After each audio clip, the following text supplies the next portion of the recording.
Dentro de las infecciones bacterianas, se van creando poco a poco nuevas categorías de fármacos antibióticos, los cuales suelen mejorar a las familias ya existentes o otorgar nuevas características que puedan erradicar una infección bacteriana lo antes posible, de la forma más eficaz y sin generar resistencias.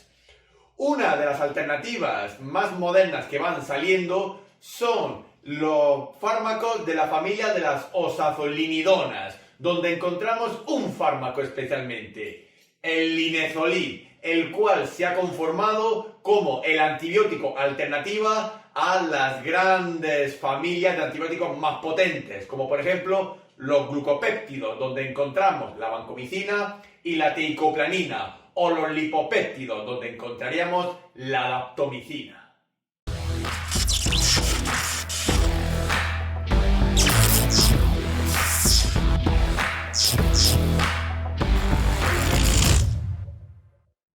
El linezolid es un fármaco que pertenece a la extensa familia de los antibióticos, y dentro de los antibióticos pertenece al reciente grupo conocido como las oxazolinidonas. El linezolid lo podemos encontrar en el mercado sanitario y farmacéutico bajo el nombre comercial de Civoxid, y aquí podemos encontrar la estructura y conformación química del linezolid, donde vemos la presencia de múltiples características dentro de la molécula, como puede ser la presencia de un átomo de flúor, así como también la presencia de un grupo amina e incluso de un grupo benzol central, al cual se le unen otros compuestos heterocíclicos, siendo la mayoría de forma nitrogenados.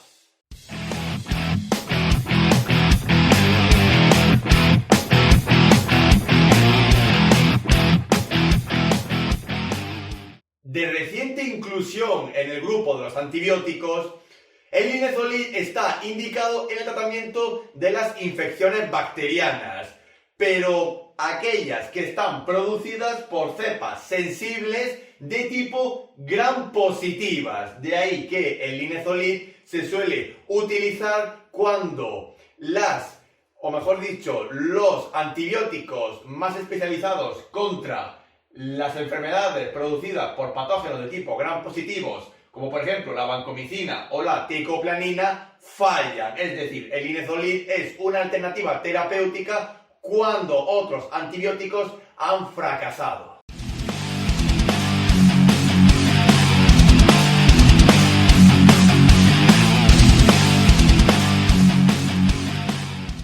El linezolid debería de ser un antibiótico bien tolerado y usado para las infecciones bacterianas en las cuales está indicado.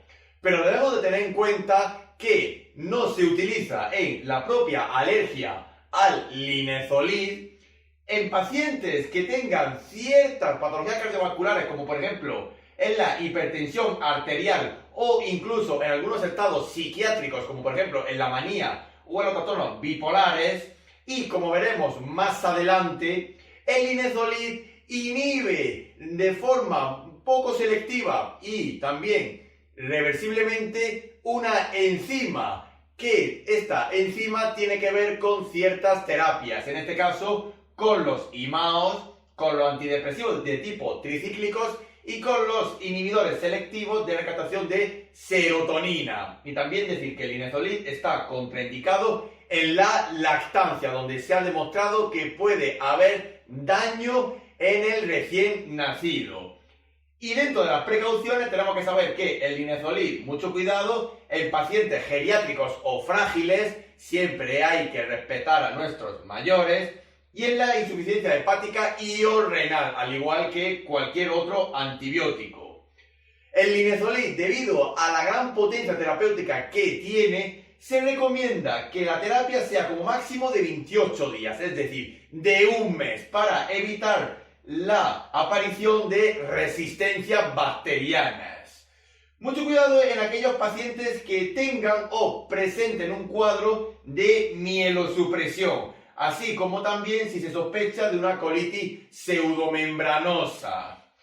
Si el paciente está en tratamiento con ciertos fármacos de tipo concomitantes, como de nuevo decimos, los IMAOs, los antidepresivos o los inhibidores selectivos de serotonina, mucho cuidado ya que puede haber una interacción y puede agravar la situación del paciente, tanto de la patología que ya tenga como de la propia infección. También hay que tener cuidado en pacientes quemados, especialmente en aquellos que son gran quemados. En pediatría, debido a que no hay mucha información sobre el linezolid en pacientes pediátricos, especialmente en aquellos que tienen menos de 6 años, y también en pacientes con cierto nivel de patologías hematológicas, es decir, por ejemplo, en las anemias o en las trombopenias.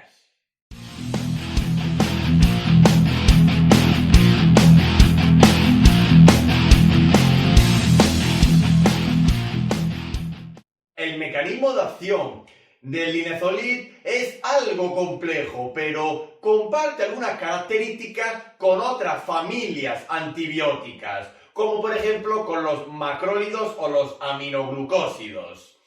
El linezolid tiene la particularidad de que inhibe la síntesis proteica procariota. ¿Cómo lo consigue? Mediante el bloqueo de la subunidad ribosomal de tipo 50S, por lo cual hay una interferencia en la transducción procariota, es decir, en la síntesis proteica.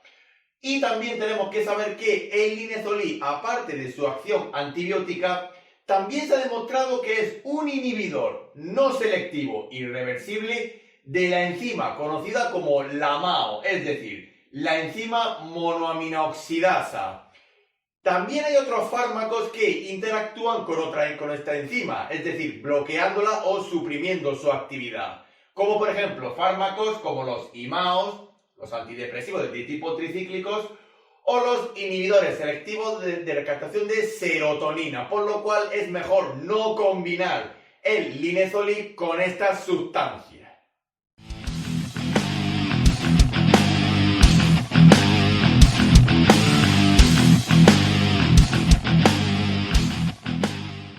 Las vías de administración más usuales del linezolid suelen ser la vía enteral debido a la presentación en comprimidos o cápsulas del linezolid y la vía parenteral debido a la presentación en dilución de una concentración aproximada de unos 600 miligramos como mucho.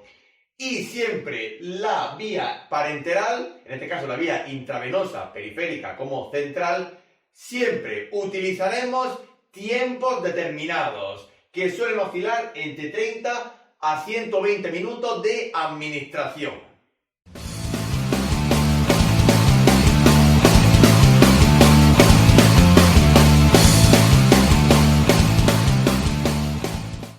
Desde que se empezó a utilizar en la práctica clínica, la dosificación del linezolid es bastante simple y estandarizada, pero siempre hay que tener en cuenta una característica muy importante, y es que el tratamiento con el linezolid nunca o no debe sobrepasar los 28 días o la mensualidad, porque si no estamos provocando un favorecimiento de las resistencias procariotas. Para las infecciones donde esté indicado el linezolid y que hayan fracasado o no sean viables otras alternativas, como por ejemplo la vancomicina o la teicoplaninina, podemos utilizar 600 miligramos cada 12 horas durante un periodo aproximado de 7 a 14 días. Y en pediatría utilizaríamos una dosis de 10 miligramos por kilogramo cada 8 horas, de nuevo durante un periodo aproximado de 7 a 14 días. Y de nuevo recordar que no hay que sobrepasar la terapia de 28 días o la mensualidad con el linezolid. Y siempre hay que saber que el linezolid no es la primera opción en el tratamiento de las infecciones bacterianas por gram positivas. Primero hay que probar con otros fármacos, otras terapias más evidenciadas, como por ejemplo la vancomicina o la teicoplanina. Y si estas no funcionan, Pasamos al linezolid.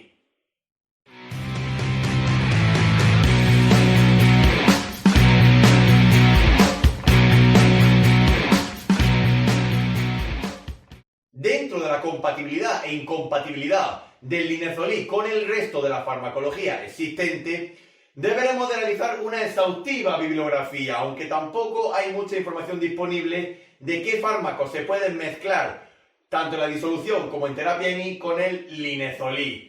Pero sí sabemos que el linezolid tiene cierta incompatibilidad, parcial o total, con algunas familias de antibióticos. Pueden ser con betalactámicos, con cefaloporinas, pero pueden ser de la primera generación, tercera generación, por lo cual hay que revisar muy bien las incompatibilidades del linezolid con su propia familia general, es decir, con los antibióticos. Y también tenemos que revisar las interacciones del linezolid, ya que puede causarse una sinergia, un aumento de la eficacia terapéutica del linezolid o viceversa de otras sustancias si se mezcla con vasopresores, especialmente con adrenérgicos, con los cuales está contraindicado su uso, con los IMAOs, los ISRS, los antidepresivos de tipo tricíclicos y de nuevo con los adrenérgicos generales. Es decir, estos fármacos es mejor no mezclarlos con el linezolid. No tiene por qué ser por la misma vía, sino incluso en la misma terapia.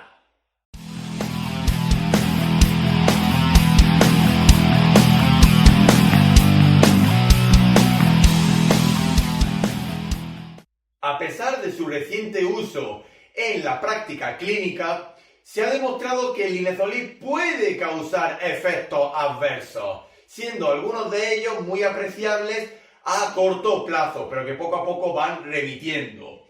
Algunos de ellos son la aparición de candidiasis, por ejemplo, de tipo oral, la aparición de cuadros de diarrea que nos puede dar una sospecha de colitis pseudomembranosa, así como de dolor, especialmente abdominal, y la presencia de dispepsia. A nivel hepático puede causar un aumento de ciertas enzimas o alteración de las mismas, así como también cuadros de estreñimiento. Y también puede provocar cuadros febriles y por supuesto flebitis si se administra por vía intravenosa durante mucho tiempo o se sucede una extravasación tisular del linezolid. También puede provocar linfopatías, como por ejemplo leucopenia, neutropenias. Y también puede producir síndromes serotoninérgicos. De ahí que el linezolid es mejor evitarlo si el paciente está tomando cualquier sustancia que interactúa con la enzima monoaminoxidasa. De nuevo repetimos, los IMAOs, los ISRS o los antidepresivos de tipo tricíclicos. Y por último, decir que en el embarazo el linezolid tiene categoría C, es decir, se podría administrar pero siempre valorando el beneficio o riesgo de su administración en la gestante y en la lactancia está contraindicado.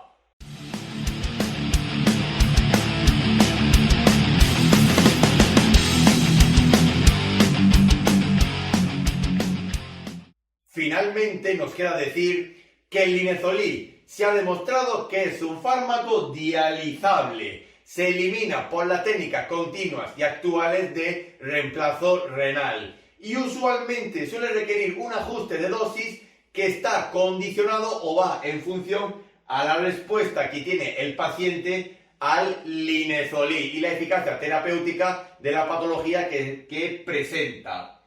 De nuevo, tenemos que recordar que el linezolid no es la primera opción terapéutica en las infecciones bacterianas producidas por cepas de tipo gram positivas, sino que primero se tienen que utilizar otras terapias más evidenciadas, como por ejemplo con los glucopéptidos como la vancomicina o la teicoplanina, o incluso con lipopéptidos como por ejemplo la daptomicina. Si estos fármacos demuestran ser ineficaces ante la patología procariota producida por gram positivos, entonces ya ahí podemos probar con el linezolid. Y siempre decir que la terapia con el mismo no tiene que superar los 28 días, ya que se puede favorecer la aparición de resistencia procariota.